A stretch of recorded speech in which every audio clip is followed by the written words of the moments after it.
Hi, this is Scott Garibay, and today we're going to talk about Dungeons and Dragons, and we're going to talk about um, a millennial buying a slipcase, a millennial buying the Dungeons and Dragons 5th edition core rules slipcase, and what a huge accomplishment this is for my game, for my Dungeons and Dragons campaign and my Dungeons and Dragons table. All right, so I have a really unique Dungeons and Dragons table. We have 4 dungeon masters around the table. You run whatever you want for a month, and then you stop GMing and you play in someone else's game. And each DM has their own game and is running. It's on rails, man. We've been running. We're up and running for probably 6-9 months at least now on this new model, and it's very strong. It's sticky. Like, we got people showing up at the table. Engagement is incurring. Dungeon mastering is getting better for everybody. I would like to say I'm becoming a better player, but that's probably not the case. I don't want to claim more than I have there.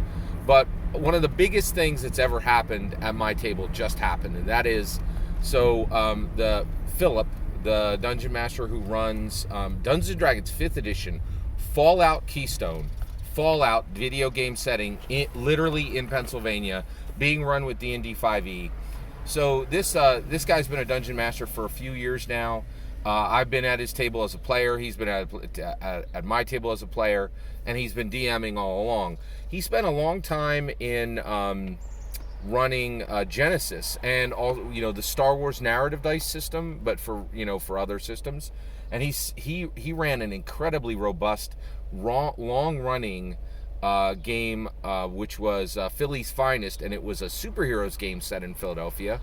And but the reality is, I never did well in that game, and the reason why is you really need and I think this Philip, as a dungeon master, realized this.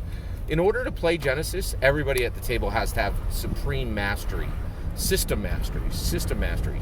That's not the case with Dungeons & Dragons. You can have a good time at Dungeons & Dragons playing with somebody who has really serious system mastery, and then you could play with somebody who does not have good system mastery.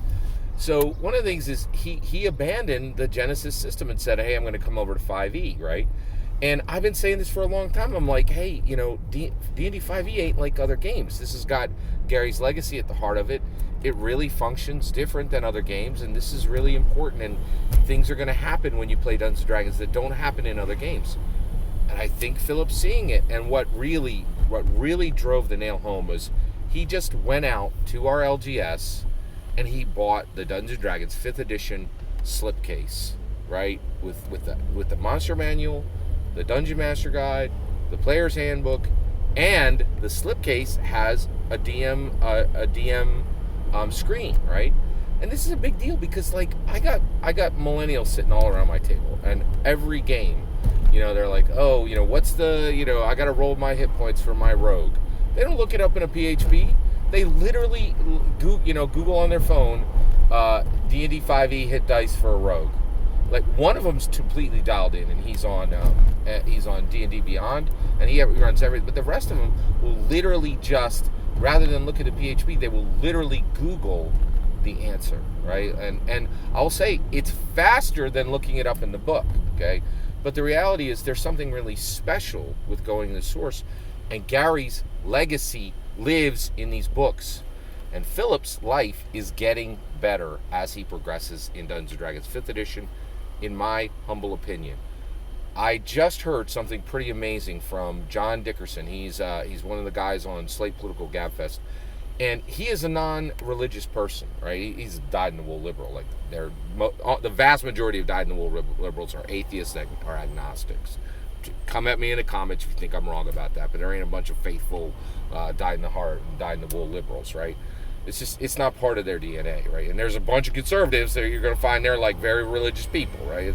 It's a trend, right? Like, all right, so but he said, they're going to do Slate Political Gabfest down in Washington. He said it's going to be a time of fellowship.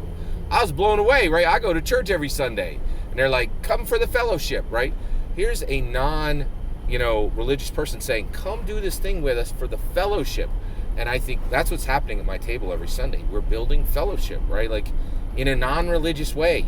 And, and Philip has just majorly, like, he has spiked a shining meteor like that is just radiating out force and energy, which is Gary's DMG MM PHB, Gary's core legacy. D&D now forever. D&D forever.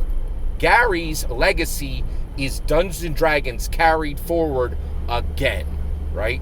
5e. Gary's legacy isn't some scrub 1e version of the game that, that stopped when he left in 1986. Gary's legacy is the fact that D&D goes on now, right? And here's the kicker, right? Philip is now connected to Gary's legacy. And when he reads that D&D 5e book, he will hear Gary's legacy shouting at him, right? Saying, this is how you make your life better. You get a library, you build that library, you make your vocabulary completely disconnected from the common persons, right? You learn every discipline a dungeon master needs. Botany, cartography, psychology, entire disciplines that are, that are a life's worth of learning for a normal human are yours to master by numbers. There's a dozen different things you need to master now. I'm calling you to be beyond human, right? And the moment that millennial, Philip, bought those books physically at an LGS, right, and left the rest of the millennials behind and said, I'm not looking this crap up on a phone anymore. I need to hear Gary's voice. He will, and he will be better, right? I say this all the time. I am seeing it at the table, right? And I'm telling you it here because a millennial buying the D&D 5e, right, slipcase with the DMG, the PHB, the Monster Manual, and the DM screen is probably one of the greatest accomplishments of my table. By far, right? It's huge, right? I just really want to share it with you. Thank you for letting me share it with you. I'm excited about this. Has this happened at your table? Have you gotten millennials to put their frickin' phone down and start their life as a better human being through Dungeons & Dragons? I'd love to hear it. Let me know in the comments below. Please consider subscribing, and have a wonderful millennium.